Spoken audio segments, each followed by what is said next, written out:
하늘이 내린 눈, 천안 버려진 아이가 나라를 구하다. 1장. 태어남부터 달랐던 아이 개똥이. 때는 조선 어느 시절 최판서 댁 노비의 집에서 한 아이가 태어납니다. 그런데 분위기가 심상치 않습니다. 갓난아이가 태어나면 을에 크게 울음을 터뜨리는 법인데 이 아이는 울지 않습니다. 대신 눈을 크게 뜨고 산파의 얼굴을 한동안 뚫어지게 바라봅니다.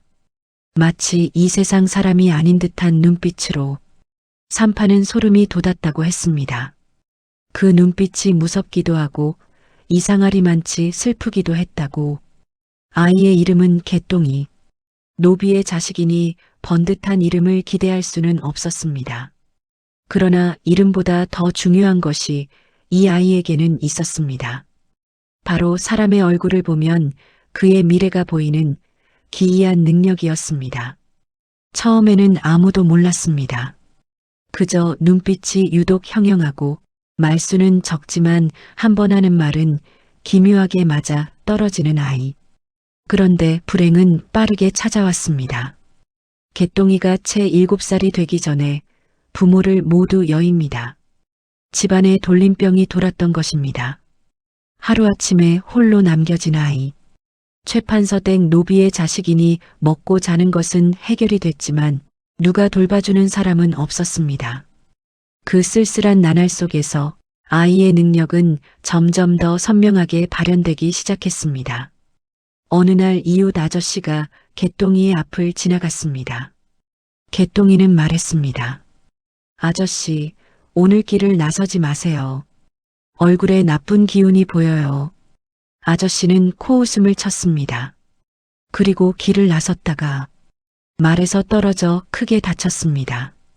또 어느 날 개똥이는 과부댁 아주머니에게 말했습니다. 아주머니 얼굴에 기쁜 빛이 있어요. 머지않아 좋은 일이 생기실 것 같아요. 며칠 뒤 오래 연락이 끊겼던 아들이 돌아왔습니다. 예언은 번번이 맞아떨어졌습니다. 그런데 사람들의 반응은 어땠을까요? 감사하다고요? 대단하다고요? 아닙니다. 오히려 사람들은 개똥이를 피했습니다. 저놈이 보면 재수가 없다. 귀신 들린 아이다. 가까이 하면 안 된다. 어린 개똥이는 그 이유를 몰랐습니다.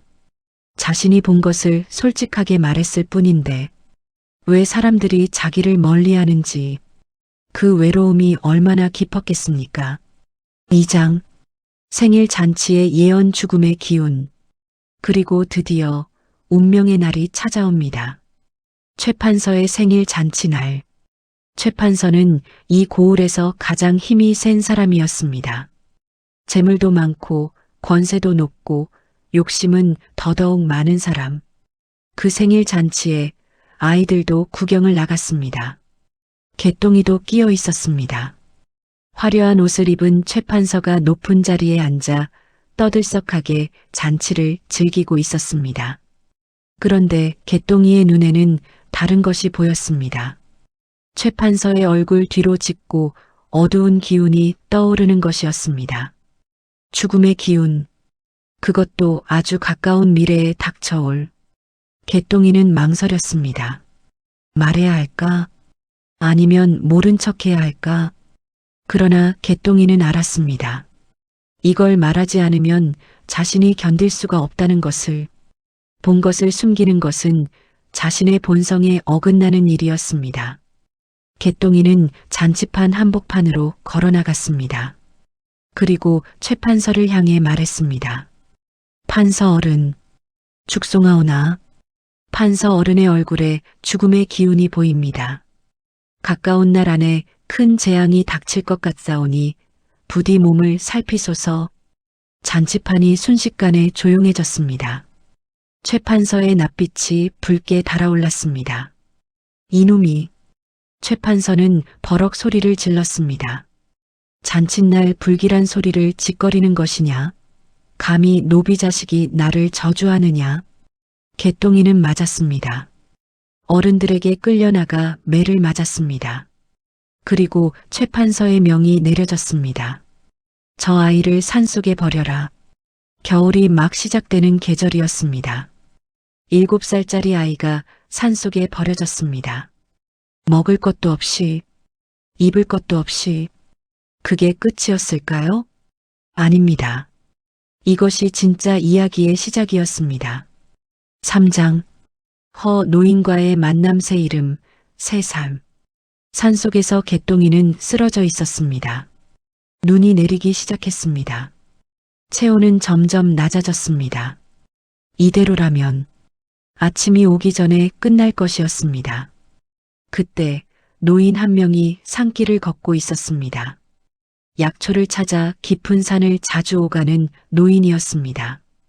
흰 수염에 눈빛이 맑고 깊은 노인. 그 노인의 눈에 쓰러진 아이가 들어왔습니다. 노인은 달려가 아이를 안아들었습니다. 아이의 체온은 거의 사라진 상태였습니다. 노인은 급히 아이를 초가로 데려가 불을 피우고 따뜻한 약을 먹였습니다. 밤을 넘기는 일이 쉽지 않았습니다. 그런데 아이가 깨어났습니다. 눈을 떴을 때 아이는 노인의 얼굴을 오래 바라보았습니다. 그리고 말했습니다. 할아버지는 오래 사실 것 같아요. 눈빛에 맑은 기운이 있어요. 노인은 멈칫했습니다. 그리고 씩 웃었습니다. 오호, 이 아이가 보통 아이가 아니구나. 노인은 개똥이의 얼굴을 찬찬히 살펴보았습니다.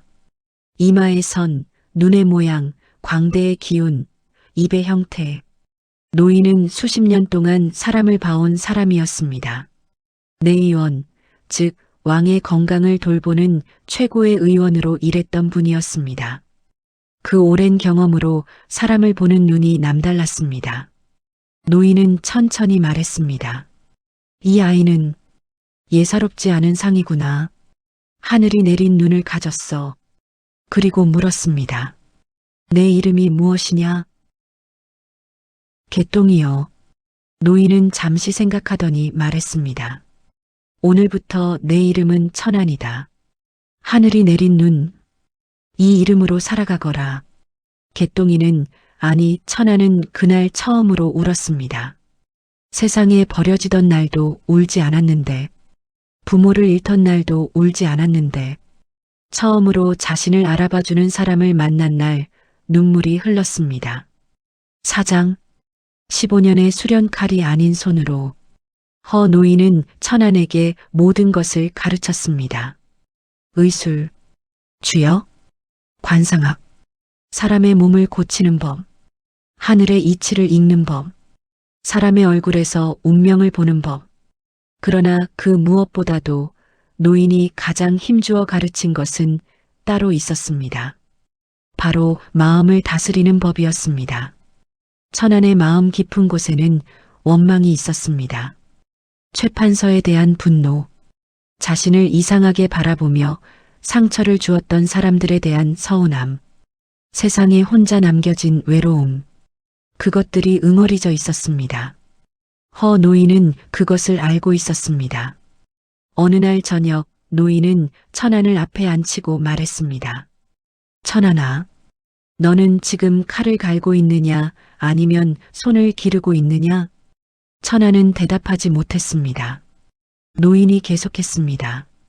원망으로 능력을 쓰면 그 능력은 독이 된다. 그러나 사랑으로 능력을 쓰면 그 능력은 빛이 된다. 내가 가진 눈은 하늘이 사람을 살리라고 준 것이다. 절대 잊지 마라. 천안은 그 말을 가슴에 새겼습니다. 쉬운 일이 아니었습니다. 복수하고 싶다는 마음이 드는 날도 있었습니다. 세상이 원망스러운 날도 있었습니다. 그러나 천안은 그때마다 스승의 말을 떠올리며 마음을 다잡았습니다. 그렇게 15년이 흘렀습니다. 15년 후 25살의 천안은 달라져 있었습니다. 얼굴에 깊은 차분함이 있었습니다. 눈빛에는 날카로움과 따뜻함이 공존했습니다. 의술은 어떤 의원도 따라오지 못할 수준에 이르렀습니다. 관상을 보는 눈은 얼굴만 봐도 그 사람의 과거와 현재와 미래를 꿰뚫을 만큼 깊어졌습니다. 그리고 무엇보다 그의 마음은 단단해졌습니다. 원망이 아닌 사랑으로, 두려움이 아닌 용기로, 이제 세상에 나갈 준비가 된 것이었습니다. 5장 장터에서의 기적 살아있는 부처. 25의 천하는 장터에서 약재를 팔기 시작했습니다. 소문이 돌기 시작했습니다. 그 약재상 얼굴만 봐도 병을 안다더라. 아니, 미래까지 마친다던데? 거짓말이겠지. 그러던 어느 날 장터에서 소동이 벌어졌습니다. 한 과부가 상인에게 붙들려 있었습니다. 이 여자가 내 돈을 훔쳤다. 이 여자가 도둑이다. 주변 사람들이 수군거렸습니다. 과부는 울부짖었습니다. 아닙니다. 저는 훔치지 않았어요. 억울합니다. 그런데 아무도 나서지 않았습니다. 힘 있는 상인의 편에 서는 게 편했으니까요. 그때 천안이 걸어 나왔습니다. 그는 조용히 상인의 얼굴을 보았습니다. 그리고 말했습니다. 저 상인, 거짓말을 하고 있습니다. 상인이 발끈했습니다. 뭐, 내 놈이 어디서? 천안은 흔들리지 않았습니다. 얼굴에 탐욕과 거짓이 보입니다. 돈을 잃은 게 아니라 오히려 이 일을 구실 삼아 이득을 취하려는 것이 보입니다. 그리고 천안은 차분하게 주변을 살펴보았습니다. 옆에 있던 상인의 짐꾼 아이가 눈을 피하고 있는 것을 발견했습니다. 천안이 조용히 그 아이에게 물었습니다. 아이야, 내가 보았지? 솔직히 말해라. 두려워하지 않아도 된다. 아이는 결국 입을 열었습니다. 상인이 자기 돈을 스스로 숨겨두고 이 과부에게 누명을 씌운 것이었습니다. 진실이 밝혀졌습니다. 과부는 풀려났습니다. 상인은 망신을 당했습니다. 그날 이후 장터에서 천안의 이름이 오르내리기 시작했습니다. 소문은 한양까지 퍼졌습니다. 많은 사람들이 천안을 찾아왔습니다. 탐관 오리들도 왔습니다. 그러나 천안은 그들을 문전박대했습니다. 가난한 백성들이 왔습니다. 천안은 기꺼이 받아들이고 도왔습니다. 어떤 이는 몸이 아파왔고, 어떤 이는 억울한 일을 당해왔고, 어떤 이는 앞날이 막막해왔습니다. 천안은 그들 모두를 진심으로 대했습니다. 백성들은 그를 불렀습니다. 살아있는 부처. 6장 한양에서의 재회 복수심과의 싸움. 25이 된 천안에게 스승허 노인이 말했습니다. 천안아, 이제 한양으로 가거라. 더 많은 사람들이 너를 필요로 하고 있다. 천안은 스승의 뜻을 따라 한양으로 향했습니다. 그런데 한양 성문 앞에 도착했을 때 믿기 어려운 광경이 펼쳐졌습니다. 화려한 행렬이 성문을 지나가고 있었습니다. 가마에 탄 사람의 얼굴. 천안은 단박에 알아보았습니다. 최판서였습니다. 18년 전 자신을 산속에 버리라고 명한 사람. 부모 없이 홀로 남겨진 어린 개똥이의 목숨을 버린 사람. 그 순간 천안의 마음속에 잠들어 있던 무언가가 깨어났습니다. 분노. 18년간 억누르고 다스려온 원망이 그 순간 파도처럼 밀려왔습니다. 내가 개똥이었다. 그 아이였다. 나를 죽음으로 내던진 저 사람. 천안의 손이 떨렸습니다. 마음이 흔들렸습니다. 지금 당장 달려가 저 사람 앞에 서고 싶었습니다. 나를 기억하느냐고 외치고 싶었습니다. 그때였습니다. 어디선가 익숙한 목소리가 들렸습니다. 천안아. 돌아보니 허 노인이 서 있었습니다. 노인은 천안의 눈빛을 보고 모든 것을 알았습니다. 노인이 조용히 말했습니다. 성급한 마음으로 복수를 하면 그것은 복수가 아니라 자멸이다. 하늘의 때를 기다려라. 진정한 복수는 그 사람이 자신이 한 일의 대가를 치르는 것을 지켜보는 것이다. 천안은 눈을 감았습니다. 긴 숨을 들이쉬고 내쉬었습니다. 그리고 주먹을 천천히 폈습니다. 알겠습니다, 스승님. 7장 위기에 빠진 나라 왕을 독살하라. 그로부터 석 달이 지났습니다. 한양에 심상치 않은 소문이 돌기 시작했습니다. 왕이 아프다는 것이었습니다. 처음에는 단순한 몸살인 줄 알았습니다. 그런데 시간이 지날수록 병세는 깊어졌습니다. 어이들이 온갖 처방을 써봤지만 차도가 없었습니다. 백성들 사이에서 불안이 퍼지기 시작했습니다. 왕이 무너지면 나라가 흔들립니다. 나라가 흔들리면 백성들의 삶이 흔들립니다. 그런데 이 상황을 이용하는 자가 있었습니다. 최판서였습니다. 최판서는 왕이 아픈 이 기회를 절대 놓치지 않겠다고 생각했습니다. 그는 은밀하게 사기꾼 무당 하나를 매수했습니다. 그리고 아들을 통해 그 무당을 궁궐 안으로 들여보냈습니다. 무당은 왕 앞에서 거창한 굿을 벌였습니다. 전하, 이것은 사기가 들린 것이옵니다. 제가 다스리겠사오니 이 약을 드소서. 왕은 아프고 지쳐 있었습니다. 어이들의 처방도 효과가 없으니 다른 방법을 찾고 싶었습니다. 그리고 무당이 올린 약을 받아 마셨습니다. 그 약에는 독이 섞여 있었습니다. 왕의 병세는 급격히 악화되었습니다.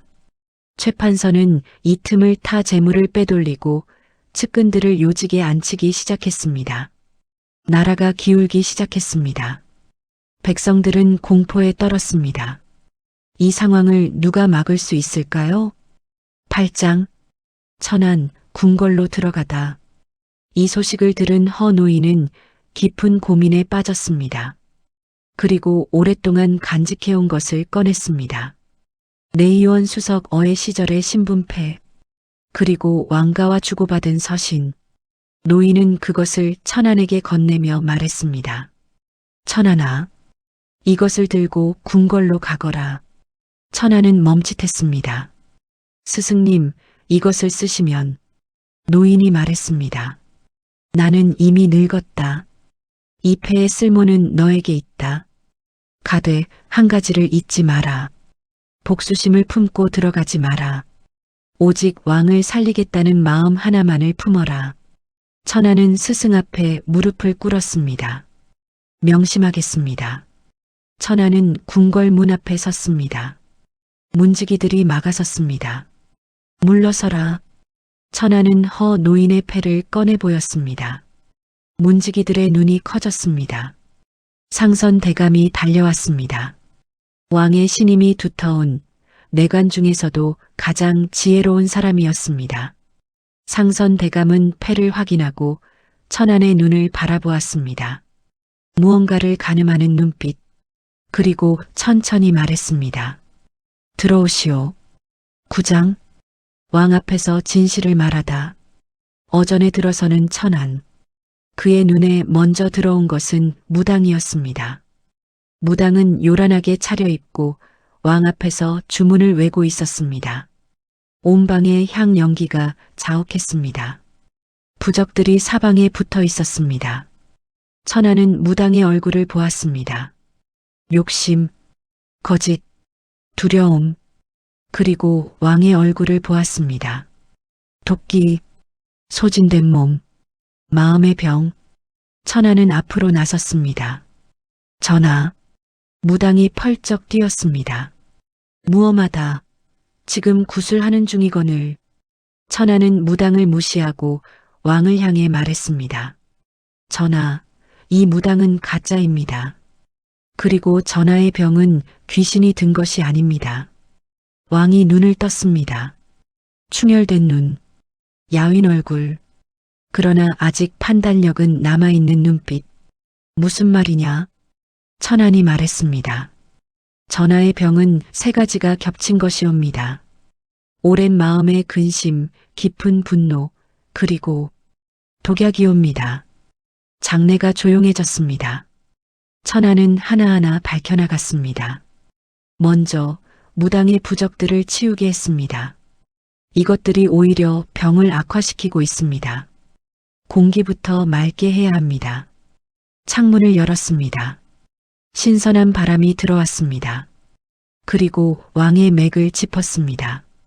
오랜 수련으로 단련된 손길이 왕의 몸 상태를 세밀하게 읽어냈습니다. 천하는 직접 약을 다렸습니다. 해독에 필요한 약재들을 골라 조합했습니다. 독의 성분을 중화시키는 처방, 왕에게 약을 올렸습니다. 그리고 조용히 기다렸습니다. 얼마 후 왕은 처음으로 깊은 잠에 들었습니다. 편안한 잠, 오랫동안 들어보지 못한 숨소리, 상선 대감이 눈물을 훔쳤습니다. 10장, 독을 탄 자, 그리고 주모자. 왕이 잠든 동안 천하는 조용히 궁녀들과 내관들의 얼굴을 살펴보았습니다. 두려움, 죄책감, 괴로움. 한 젊은 궁녀의 얼굴에서 그것들이 유독 짙게 보였습니다. 천하는 그 궁녀에게 다가가 낮게 말했습니다. 내가 약에 무언가를 탔구나. 알고 있다. 궁녀가 새하얗게 질렸습니다. 하지만 나는 내가 나쁜 사람이라고 생각하지 않는다. 내 얼굴에 선함이 있다. 그러나 두려움에 눌려 잘못된 일을 한 것이겠지. 궁녀의 눈에서 눈물이 흘러내렸습니다. 그리고 자백했습니다.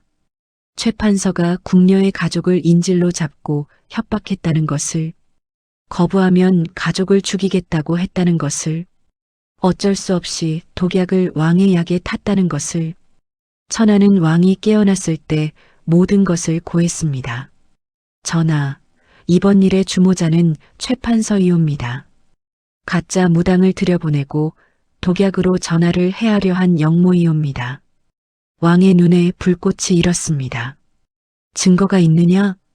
있사옵니다. 궁녀의 자백, 무당과 최판서 아들 사이의 연결, 빼돌려진 재물의 흔적, 하나하나 낱낱이 밝혀졌습니다. 11장, 최판서의 몰락 개똥이의 정체. 계획이 탄로난 최판서는 필사적이었습니다. 그는 사병들을 보내 천안을 없애려 했습니다. 그러나 상선 대감이 미리 손을 써두었습니다. 금군이 배치되어 있었습니다. 사병들은 제압당했습니다. 최판서 자신도 끌려왔습니다. 어전에서 최판서와 천안이 마주 섰습니다. 최판서는 여전히 큰 소리쳤습니다. 이 무례한 자가 누구냐? 어디서 굴러먹던 자가 감히. 천안은 조용히 최판서의 얼굴을 바라보았습니다. 그리고 천천히 말했습니다. 저를 알아보지 못하시겠습니까? 최판서가 눈살을 찌푸렸습니다. 기억하십시오. 18년 전 어르신 생일 잔치에서 죽음의 기운이 보인다고 말했다가 산속에 버려진 아이를. 최판서의 얼굴이 굳었습니다. 저는 그 아이 개똥이입니다. 침묵이 흘렀습니다. 최판서의 얼굴에서 핏기가 사라졌습니다. 그때 또 하나의 목소리가 들렸습니다. 최판서의 아들이었습니다. 그 아들은 무릎을 꿇고 머리를 조아렸습니다. 아버지의 모든 비리를 고발합니다.